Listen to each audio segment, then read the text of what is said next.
Class आज की class बहुत ही ज़्यादा इम्पोर्टेंट है, क्योंकि आज की क्लास में ये बताया जाए कि हमें किस तरह से तैयारी को अपने एंड ऑफ करना है। ठीक है, शुरुआत करने के बारे में तो आपको हर कोई बताता है, लेकिन आज एंड करने के बारे में समझते हैं। क्यों में आपको ये बताया जाएगा कि सीटेट की एग्ज़ाम को हमको कैसे एंड ऑफ करना है, कैसे उस एग्ज़ाम को क्रैक करना है, कैसे उस एग्ज़ाम में हमें पास करना है। इस चीज़ के बारे में आज की क्लास में बताया जाएगा। तो चलिए देर न करते हुए वीडियो को स्टार्ट करते हैं और समझने की कोशिश करते हैं कि सीटेट की एग्ज़ाम हमारे लिए कितना इम्पोर्टेंट है और कितना टफ है। इसको किस तरह समझते हैं, सबसे पहले हम इस चीज़ को समझने के लिए एक चीज़ का प्रयोग करते हैं कि मान लीजिए कि हमें कहीं दूर जाना है।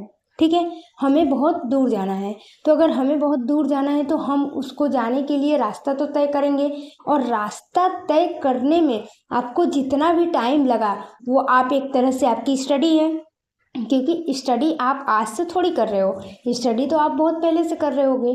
तो उस स्टडी को आखिरी टच देने का दिन है, यानी कि हम 3 से 4 दिन वो मेहनत करेंगे कि वो मेहनत हमें 3 से 4 महीने में जो हमने किया है उसको पूरे कंबाइंड कर सके। सिलेबस को समझते हैं। आपको भी पता है कि आपने जो भी सिलेबस पढ़ा है, सीडीपी होगा, लैंग्वेज होगा 2 हमारा, इसके साथ साथ एसएसटी जिसने लिया होगा एसएसटी होगा, या तो मैथ साइंस होगा। ये कुछ मिला जुला के हमारे पास 4 से 5 टॉपिक होते हैं जो कि सीटेट की एग्ज़ाम में आता है। आज की क्लास को आपको इस तरह देखना है कि वो आपके रिवीजन के काम आए, आपकी स्ट्रेटेजी बनाने के काम आए, ताकि आपका एग्ज़ाम आसानी से क्रैक हो जाए। आज से पहले आपने क्या पढ़ा क्या नहीं पढ़ा उसको छोड़ दीजिए, आज समझते हैं। सबसे पहले हम जानेंगे कि आज हमें अब से कोई भी नया टॉपिक नहीं पढ़ना है, चाहे वो सीडीपी से रिलेटेड हो, चाहे वो लैंग्वेज से संबंधित हो, या फिर वो एसएसटी या मैथ साइंस से संबंधित हो। इससे कोई मतलब नहीं है। आज से हमें कोई भी नया टॉपिक नहीं पढ़ना है, जो पढ़ा है उसी को बार बार रिवाइज करना है। ठीक है, रिवीजन इम्पोर्टेंट फैक्टर है। ठीक है, इस एग्ज़ाम में ये एग्ज़ाम ले लो या गवर्नमेंट की कोई भी एग्ज़ाम ले लो, उसमें रिवीजन बहुत इम्पोर्टेंट है। तो हमें क्या करना है, रिवीजन करना है। जो भी नोट्स बनाए हैं, जो भी चीज़ें पढ़ाए, उसको बार बार उसी को पढ़ना है। ठीक है, कोशिश करना आपकी PYQ ज़्यादा करिए। ठीक है, खासकर सीडीपी में। ठीक, मैथ हो गया, साइंस हो गया, या ऐसा कुछ लैंग्वेज भी संबंधित हो गया, तो लैंग्वेज में आप कोशिश करना कि ज़्यादा से ज़्यादा बुक या ये सारी चीज़ों को प्रिफेर करना। लेकिन सीडीपी से संबंधित अगर आप मुझसे पूछो कि एक चीज़, तो PYQ पढ़ना।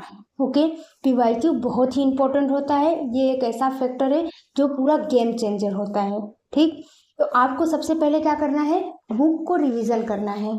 किसी भी किताब को, किसी भी नोटबुक को, जो भी आपने नोट्स बनाए हो उसको बार बार क्या करना है, उसका रिवीजन करना है। दूसरे नंबर पे हमें PYQ सॉल्व करना है चैप्टर वाइज, क्योंकि हमारे पास अभी 4 दिन का टाइम है ना, तो 4 दिन में हम कोशिश करेंगे कि ज़्यादा से ज़्यादा जो भी हो जाए PYQ सॉल्व हो जाए। रात दिन लगा दो, एग्ज़ाम क्लियर करना है। ठीक है, तो आप PYQ सॉल्व करो। लैंग्वेज में ज़्यादा से ज़्यादा आप क्या करना की कोशिश करना कि जो आपने क्वेश्चन बनाया होगा, जो भी आपको बताया गया होगा, जो भी आपकी नोट्स होगी, उस नोट्स को ज़्यादा से ज़्यादा पढ़ने की कोशिश करना लैंग्वेज में। ठीक है, आपकी जो भी लैंग्वेज हो, हिंदी हो, इंग्लिश हो, या गुजराती हो, या कोई भी अदर लैंग्वेज हो, आप उस लैंग्वेज को पढ़ने की वैसे कोशिश करना जो नोट्स है आपकी उससे। ठीक, इसी के साथ साथ हमारा मान लो SST है सब्जेक्ट। ठीक है, तो SST में आप ज़्यादा से ज़्यादा क्वेश्चन PYQ करना। ठीक है, अगर आपने PYQ क्वेश्चन ज़्यादा से ज़्यादा क्वेश्चन प्रैक्टिस किया है तो आपका एग्ज़ाम क्रैक हो सकता है, आप एग्ज़ाम निकाल लोगे। और देखो, एग्ज़ाम कोई भी बहुत हार्ड नहीं होता, एग्ज़ाम को पास करने की रणनीति होनी चाहिए। ठीक है, अगर आपके पास रणनीति है, स्ट्रेटेजी है, तो आप एग्ज़ाम आराम से पास कर लोगे कोई भी। लेकिन हाँ, उसके लिए कंसिस्टेंस होना बहुत ज़रूरी है, मेहनत करना ज़रूरी है। अगर आपने इतने दिनों से 5-6 महीना पढ़ा होगा और उसका फाइनल वो करना है हमको, तो कम से कम हमें ज़्यादा से ज़्यादा पढ़ना पड़ेगा। जो चीज़ हमारे पास है बस उसी को बार बार पढ़ लो। ठीक है, कुछ दूसरा नहीं सोचना, जो अपने पास है उसी को बार बार पढ़ लो, कोई नया चीज़ फॉलो मत करना। साथ ही साथ ज़्यादा से ज़्यादा PYQ पढ़ लो। इसके बाद कोशिश करिएगा देने का। रोज़ डेली का 4 दिन बाकी है, जितने भी हमारे दिन बाकी हैं उसमें हम कोशिश करेंगे कि रोज़ का रोज़ मॉक टेस्ट देने की कोशिश करें सेम टाइम जोन में।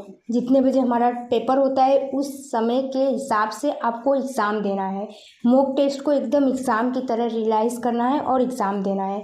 अगर आप ऐसा कर पाते हो और सफल हो पाते हो, आप उतने टाइम तक बैठ पाते हो, तो समझ लीजिए कि आपका एग्ज़ाम हो जाएगा। बस इम्पोर्टेंट क्या है कि आप बार बार पढ़े होने चाहिए, दूसरी चीज़ PYQ को किए होने चाहिए, और तीसरी और इम्पोर्टेंट चीज़ कि आप मॉक टेस्ट दिए हुए होने चाहिए। तो आप इतना कर लीजिए, बस दैट्स ऑल, आपका एग्ज़ाम हो जाएगा। चलिए इसी के साथ साथ वीडियो को एंड करते हैं। आपको कैसी क्लास लगी आप मुझे इसको कमेंट करके बताइएगा। Thank you so much.